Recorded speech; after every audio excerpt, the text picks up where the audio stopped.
नमस्कार मित्रों, स्वागत है आप सभी का हमारे इस चैनल में। आज के इस वीडियो में हम सभी लोग टीजीटी पीजीटी चित्रकला की तैयारी के लिए 30 महत्वपूर्ण प्रश्नों को हल करेंगे। तो चलिए इन प्रश्नों को हल करते हैं। आपके कितने प्रश्न सही होते हैं कमेंट बॉक्स में ज़रूर बताइएगा। तो पहला प्रश्न देखते हैं। पहला प्रश्न है, कोट ऑफ आर्म्स किसका प्रसिद्ध चित्र है? तो बताइएगा कि कोट ऑफ आर्म्स किसका प्रसिद्ध चित्र है। तो यहाँ पे सही विकल्प जो हो जाएगा ऑप्शन सी, ड्यूरर का। अगला प्रश्न देखते हैं। अगला प्रश्न है, स्वच्छंदतावाद से संबंधित कलाकार कौन से हैं? तो इन चारों में से आपको बताना है कि कौन सा कलाकार है जो स्वच्छंदतावाद से संबंधित है। तो यहाँ पे सही विकल्प होगा ऑप्शन ए, देलक्रा। देलक्रा जो है स्वच्छतावाद से संबंधित कलाकार है। अगला प्रश्न देखते हैं। अगला प्रश्न है, उस कला शैली का नाम बताइए जिसका जन्म यूरोपीय और भारतीय शैली के मिश्रण से हुआ है। तो यहाँ पे जो सही विकल्प होगा ऑप्शन बी, कंपनी शैली। अगला प्रश्न है, जगन्नाथ मंदिर में गरुड़ स्तंभ के पास श्री चैतन्य नामक चित्र किसकी कृति है? वेरी इंपॉर्टेंट क्वेश्चन है। जगन्नाथ मंदिर में गरुड़ स्तंभ के पास श्री चैतन्य नामक कृति किसकी है? तो यहाँ पे सही विकल्प होगा ऑप्शन ए, नंदलाल बोस का। तो नंदलाल बोस जी का ये चित्र है। अगला प्रश्न देखते हैं, प्रश्न नंबर 5। एन.एस. बेंद्रे ने अपनी कला शिक्षा कहाँ से प्राप्त की? तो बताइएगा कि एन.एस. बेंद्रे ने अपनी कला शिक्षा कहाँ से प्राप्त की। तो यहाँ पे सही विकल्प होगा ऑप्शन बी, जे स्कूल। तो एन.एस. बेंद्रे ने अपनी कला की शिक्षा जे स्कूल बम्बई से प्राप्त की और इन्होंने बड़ौदा विश्वविद्यालय में कला का अध्यापन भी किया था। अगला देखते हैं। अगला प्रश्न है, 7वीं शताब्दी में कला अजंता की किस गुफा का निर्माण माना जाता है? तो बताइएगा कि 7वीं शताब्दी का काल जो है वो कला अजंता की किस गुफा का निर्माण काल माना जाता है? तो यहाँ पे सही विकल्प होगा ऑप्शन ए, 7वीं शताब्दी का काल अजंता की जो गुफा संख्या 1 है उसका निर्माण काल माना जाता है। अगला प्रश्न देखते हैं, प्रश्न नंबर 7। जयपुर के चित्रों की प्रिय वस्तु क्या रही है? तो यहाँ सही विकल्प होगा ऑप्शन ए, बिहारी सतसई। तो जयपुर के चित्रों की प्रिय वस्तु विषय वस्तु जो है बिहारी सतसई है। अगला प्रश्न देखते हैं, हुमायूं के मकबरे का वास्तुकार कौन था? तो यहाँ पे सही विकल्प होगा ऑप्शन ए, मीरक मिर्जा गियास। अगला प्रश्न देखते हैं, चित्रकार अली रजा तथा उसका पुत्र हसन रजा किस शैली से संबंधित है? तो यहाँ पे सही विकल्प होगा ऑप्शन सी, बीकानेर शैली से। अगला प्रश्न देखते हैं, नियो बंगाल शैली का प्रवर्तक कौन था? तो आपको बताना है कि नियो बंगाल शैली का प्रवर्तक कौन था। तो यहाँ पे सही विकल्प होगा ऑप्शन ए, नंदलाल बसु। अगला प्रश्न देखते हैं, तैल चित्रण विधि से चित्र बनाने वाले प्रथम भारतीय चित्रकार कौन थे? तो यहाँ सही विकल्प होगा ऑप्शन ए, राजा रवि वर्मा। तो तैल चित्रण विधि से चित्र बनाने वाले पहले भारतीय चित्रकार जो थे राजा रवि वर्मा थे। अगला प्रश्न है, उस आधुनिक भारतीय चित्रकार का नाम बताइए जिनके चित्रों में पाश्चात्य संयोजन और यथार्थवाद का प्रभाव दिखलाई पड़ता है।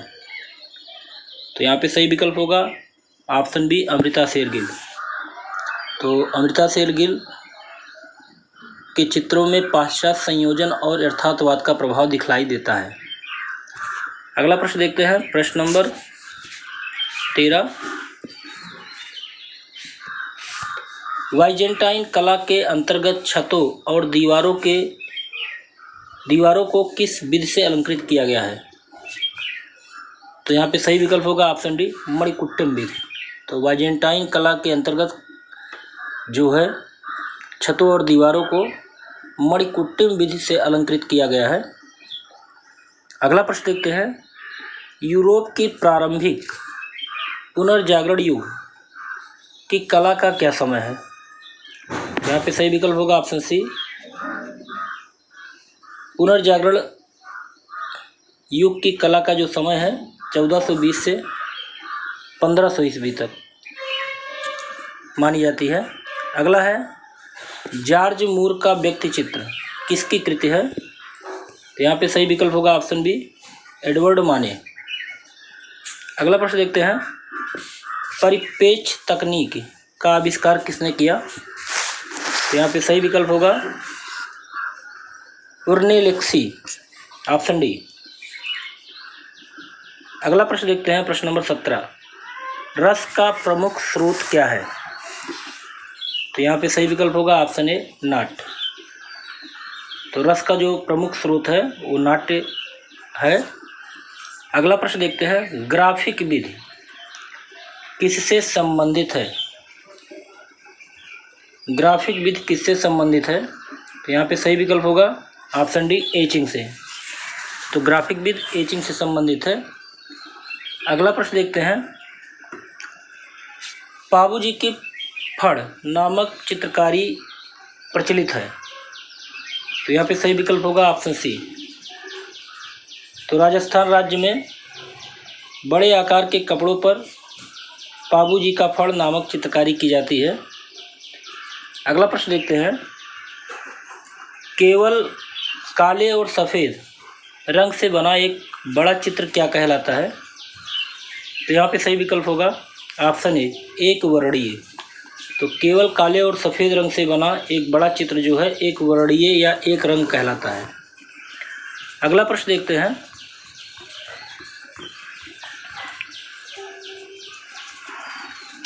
त्रियामी ठोस कृतियों को जो अपनी सतह से ऊपर उभरी होती है या नीचे धसी होती है उसे क्या कहते हैं? तो यहाँ पे सही विकल्प होगा ऑप्शन बी, रिलीफ।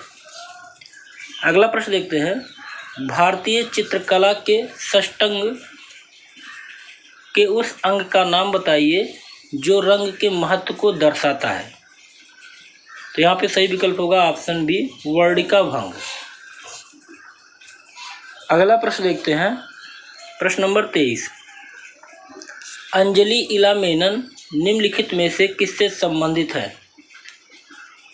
तो यहाँ पे सही विकल्प होगा ऑप्शन सी, चित्रकला से। तो अंजलि इला मेनन चित्रकला से संबंधित है और इनका जन्म पश्चिम बंगाल में हुआ था। ये समकालीन चित्रकार है। अगला प्रश्न देखते हैं, प्रसिद्ध मूर्ति शिल्प अपोलो एंड डेफनी के मूर्तिकार कौन थे? तो यहाँ पे सही विकल्प होगा ऑप्शन ए, वर्णिनी। अगला प्रश्न है, प्रश्न नंबर 25, भारतीय पुरातत्व सर्वेक्षण का मुख्यालय कहाँ है? तो यहाँ पे सही विकल्प होगा ऑप्शन बी, नई दिल्ली में।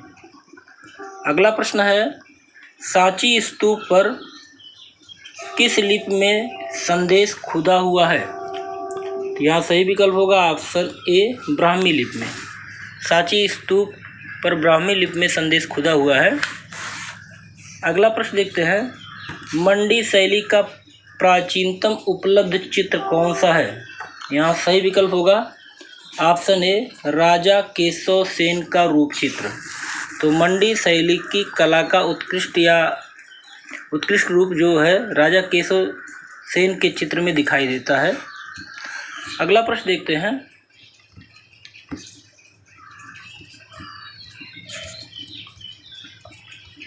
प्रश्न नंबर 28, तलगिरीवर मंदिर किस राजा ने बनवाया था?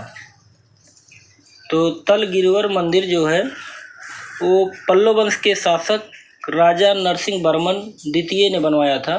तो यहाँ पे सही विकल्प होगा ऑप्शन ए। प्रश्न नंबर 29 देखते हैं, वर्ली नामक लोक चित्रकारी का संबंध किस राज्य से है? तो यहाँ सही विकल्प होगा ऑप्शन डी, महाराष्ट्र से। तो वर्ली जो है एक लोक चित्रकारी कला है जो महाराष्ट्र में प्रचलित है और वर्ली जनजातियों के द्वारा एक की जाती है। अगला प्रश्न है प्रश्न नंबर 30 और इस टेस्ट का आखिरी प्रश्न है, नवजागरण चित्रकला में विकर्ण परिदृश्य की शुरुआत करने का श्रेय किसे प्राप्त है? तो यहाँ पे सही विकल्प जो होगा ऑप्शन बी होगा, पाउलो उसेलो। तो नवजागरण चित्रकला में विकर्ण परिदृश्य की शुरुआत करने का जो श्रेय है वो पाउलो उसेलो को प्राप्त है। और ये पाउलो उसेलो जो हैं इटालियन चित्रकार हैं। तो यहाँ पे हमारे 30 प्रश्न समाप्त होते हैं। अगले वीडियो में फिर मिलते हैं। अगर आपको ये वीडियो अच्छा लगा तो लाइक ज़रूर कीजिएगा। तब तक के लिए जय हिंद, जय भारत।